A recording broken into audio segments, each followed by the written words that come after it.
अब अयोध्या में कोई परिक्रमा में प्रतिबंध नहीं लगा सकता, क्योंकि पंचकोसी, 14 कोसी और 84 कोसी परिक्रमा को हम बहुत भव्य स्वरूप देने जा रहे हैं।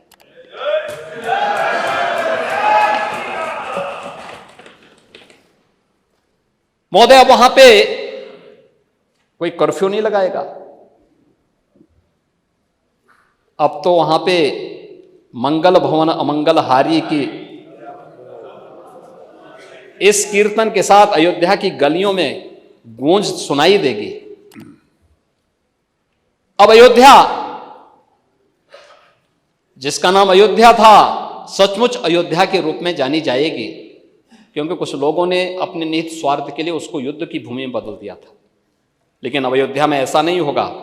लेकिन हम आश्चर्यचकित थे कि जब यहां पे मेरे सहयोगी संसदीय कार्य मंत्री जी ने अयोध्या से संबंधित 500 वर्षों की इस प्रतीक्षा से संबंधित संकल्प को इस सदन में रखा था,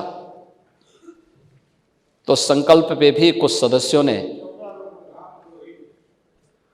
विरोध में अपना विरोध व्यक्त करने का प्रयास किया था।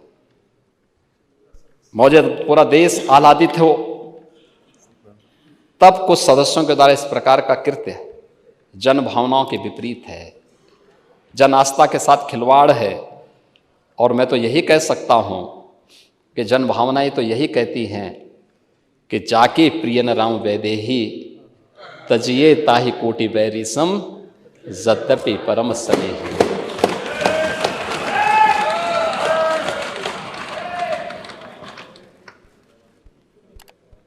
तब कर्फ्यू का सन्नाटा था, आज अयोध्या मंगल भवन अमंगल हारी की ध्वनि से गुंजायमान हो रही है।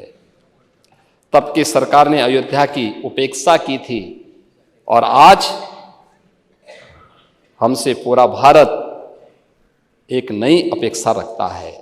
और उस नई अपेक्षा के साथ आज अयोध्या आप सबको भी अयोध्या के लिए प्रभु के दर्शन करने के लिए आमंत्रित करती है।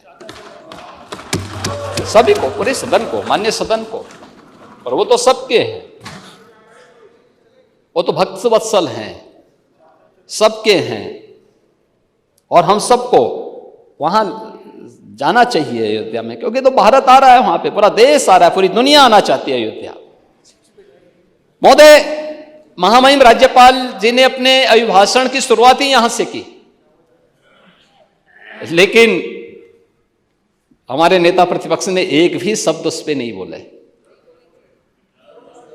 एक भी शब्द नहीं बोले। आज भी उनको वोट की चिंता है, यानी राज्य की चिंता नहीं है, वोट की चिंता है, गौरव की चिंता नहीं थे प्रदेश और देश की, लेकिन वोट की चिंता जरूर है। और ये वोट बैंक की चिंता बड़ी खतरनाक व्यथा है ये।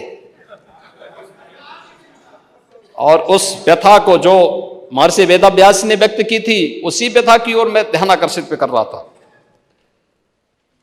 यानी वोट बैंक के लिए हम किस स्तर पर जाकर के राष्ट्रीय मुद्दों पर, जन लोक आस्था के मुद्दे पर, जन विश्वास के मुद्दे पर कैसे खिलवाड़ कर रहे हैं। अभिभाषण की शुरुआत में राज्यपाल जी के द्वारा व्यक्त किए गए शब्दों का भी हम समर्थन नहीं कर पाए, क्योंकि वह तो पार्टी लाइन से ऊपर के शब्द थे। उसके प्रति तो पूरे सदन को संवेद स्तर से उसका समर्थन करना चाहिए था, लेकिन वह नहीं हो पाया।